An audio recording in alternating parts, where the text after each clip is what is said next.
Your daily look at the news. It is Monday, February 2nd. I hope you're having a good day. There's a ton we need to talk about today. But first, a quick announcement. The first Beautiful Bastard drop of 2026 just went live. A lot of you told me you wanted stuff that feels more connected to what we're all going through right now. So that's what we made. You get 9 new pieces across t-shirts and long-sleeve crews. Things like Police State of America. Honesty before loyalty. Because that's really what we need more of. Stay rooted. Resist. America in distress. Truth is a lonely road. Better a weed than a trained rose. And tons more. Including one that just says I'm about to fucking lose my sanity. No. All available for you at beautifulbastard.com. Links in the description and comments. But anyway, we have so much to get into today, starting with this. Trump's DOJ is putting victims' names out there, protecting the bad guys, maybe even Donald Trump himself, and still not following the law to release all the Epstein files. That's why so many people are upset right now. The department just dropped another 3.5 million pages of documents, plus 2,000 videos and 180,000 images. This happened more than a month after the December 19th deadline from the Epstein Files Transparency Act. Trump officials say they have now followed the law completely. But survivors, lawmakers, and watchdog groups say the government is still holding back about half of the records. And that's not the only way the law might have been broken. The Epstein Files Transparency Act says the government has to release the files and also protect the victims. That was one of the DOJ's old excuses for not releasing anything, even when survivors were asking for it. When the department put out this new batch on Friday, they said more than 500 lawyers and reviewers helped. But when people looked at the files, they saw full names of dozens of victims. There were also almost 40 nude photos of young women and maybe teenagers that weren't covered up at all. Those pictures looked like they came from someone's personal collection. Some seemed to be taken on Epstein's private island. You could see the bodies and faces clearly. A Wall Street Journal look showed several women's full names appearing more than 100 times in the files, including more than 24 who were minors when they were hurt. Some files hid a name in one spot but then showed it in a duplicate file somewhere else. Other files had personal details like bank info and home addresses with no blackouts. Overall, lawyers for more than 200 victims said they found thousands of redaction mistakes for nearly 100 survivors whose lives got turned upside down by this release. They actually asked federal judges to order the Justice Department to take down its whole Epstein Files website right away. In a letter they said the DOJ did what might be the single worst violation of victim privacy in one day in U.S. history. They said it's no longer okay, moral, or responsible to try fixing this through the DOJ's slow, painful process. They wrote this was never a hard job. The DOJ has had the victims' names it promised to hide for months. There's no way normal mess-ups explain how big, constant, and repeated these failures were. Now, it does look like many, maybe most, of these mistakes got fixed. Of course, that doesn't make it better for the people whose private info was already blasted out, especially since the department took a lot of time to heavily black out other parts of the files. There's even one picture where they put a redaction box over Donald Trump's face, even though it's just him giving a normal public speech. That makes a lot of people wonder who the Trump DOJ is really trying to protect.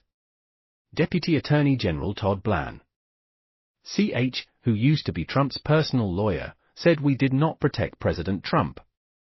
We didn't protect or not protect anybody. He said there's a big hunger for info that these documents probably won't satisfy. Blanche looked confused and mad when a reporter asked if the public would learn about men who abused young women with Epstein's help. He said, what does that mean? If we had info about men who abused women, we would prosecute them. He said there's this idea that there's some secret pile of info about men we know about and are covering up or not charging. That's not true. I don't know if there are men out there who abused these women. A lot of people called that comment crazy. Because even though we don't know exactly who else was involved or how much, there's plenty of reason to think other people should face consequences either for doing the abuse or knowing about it and doing nothing. One huge question for many is whether President Donald J. Trump is one of them. The New York Times found more than 5,300 files with over 38,000 mentions of Trump, Melania, Mar-a-Lago Club, and related words. That's way more than the earlier Epstein files, which only had 130 files with Trump stuff. Some of the new files are copies of emails and records the DOJ or House Oversight Committee put out late last year. A lot are just news articles and public stuff that ended up in Epstein's inbox. None show direct messages between Trump and Epstein. What's new includes one file where a guy who worked for Epstein told investigators that Trump, along with people like former Prince Andrew and Robert Kennedy, visited Epstein's home. Another has handwritten notes from a 2019 interview, about a month after Epstein died, where a victim, name blacked out, remembers being driven to Mar-a-Lago to meet Trump. Epstein supposedly said to Trump, "This is a good one." There's another file showing Epstein emailed a private investigator in 2001 saying he planned to call Trump about Virginie, a Giuffre. She's one of Epstein's most famous victims who died by suicide last year. She said she got pulled into Epstein's world while working at Mar-a-Lago. There are also multiple documents with claims that Trump raped a child. But many come from unverified FBI tips, so some news places won't even print them because they doubt they're real. Still, a lot of people say we need to show them and talk about them because they involve the president. They point out Trump had a well-known friendship with Epstein. He's been found responsible in civil court for sexual abuse. And you can hear him on tape saying you just grab women by the pussy because you're famous. Some of these claims sound like ones from a Jane Doe lawsuit against Trump in 2016. It said he and Epstein raped a 13-year-old girl. Trump denied it, and the suit got dropped later. One complaint from July 2016 by phone seems to come from the same lawyer who helped that Jane Doe. Another document, now taken down, had a summary of an FBI tip saying a woman's friend was forced to do oral sex on President Trump about 35 years ago when she was 13 or 14. The friend supposedly bit him, got hit in the face after laughing about it, and was also abused by Epstein. The file says investigators talked to the caller who knew the friend, and the lead went to Washington for an interview. It's not clear what happened after. The same deleted file had another tip saying Trump held calendar girl parties at Mar-a-Lago where Epstein brought kids and Trump auctioned them off. It named guests like Elon Musk, Trump's older kids, and Alan Dershowitz. It also mentioned Bill Clinton, saying he went to Epstein parties and that he, Trump, and others are in videos of criminal stuff. But no contact info, evidence, or timeline came with it.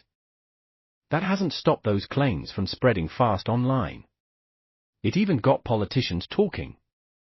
Democratic Senator Ruben Gallego wrote there needs to be a full investigation of every single claim.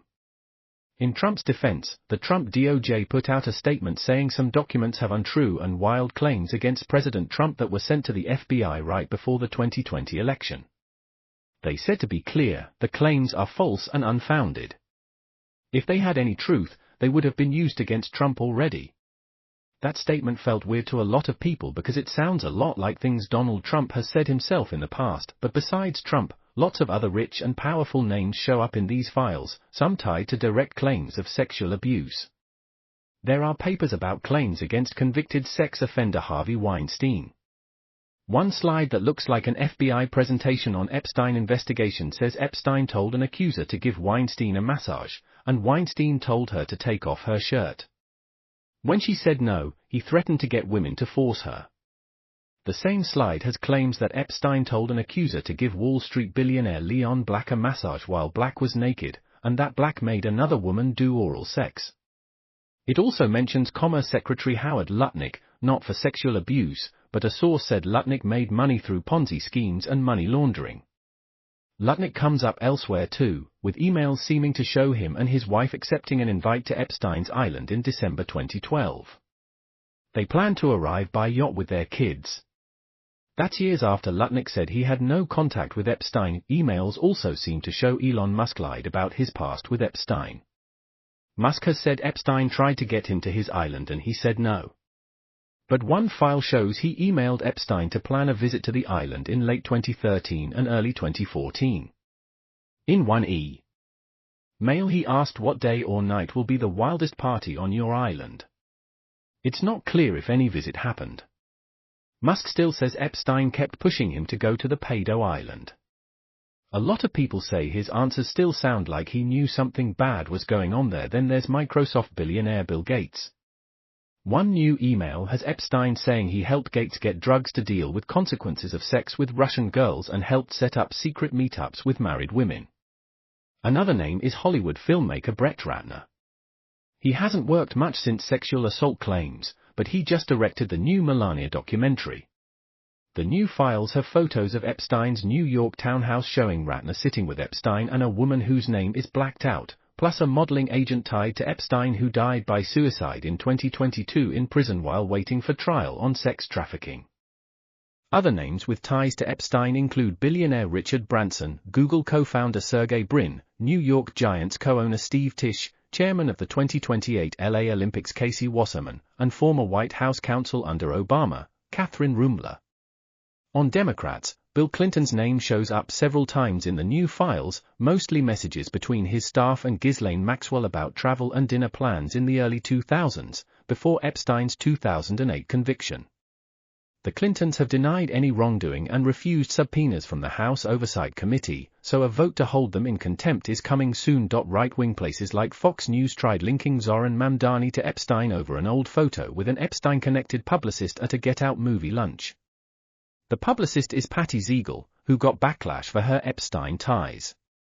The photo also has Mamdani's mom, filmmaker Myra Nair. Fox and others pointed out a 2009 email where Siegel told Epstein about an afterparty at Ghislaine Maxwell's townhouse that Nair went to for one of her films. That seems to be the only connection so far. Fake AI images of Mamdani as a kid with his mom, Epstein, and others are also going around, even though some people really do have strong Epstein links outside the US. One of Epstein's most famous friends is the UK's former Prince Andrew. He lost his title because of this. He shows up hundreds of times in the new files, including creepy photos of him kneeling over a woman on the floor with his hand on her stomach. The files show his ex-wife Sarah Ferguson emailed Epstein for advice just 2 months after she told a newspaper she would never have anything to do with him again. Now British Prime Minister Keir Starmer and others are calling for Andrew to testify before Congress. A guy named Lord Peter Mandelson already quit Starmer's party after the files suggested Epstein paid him $75,000 in the early 2000s.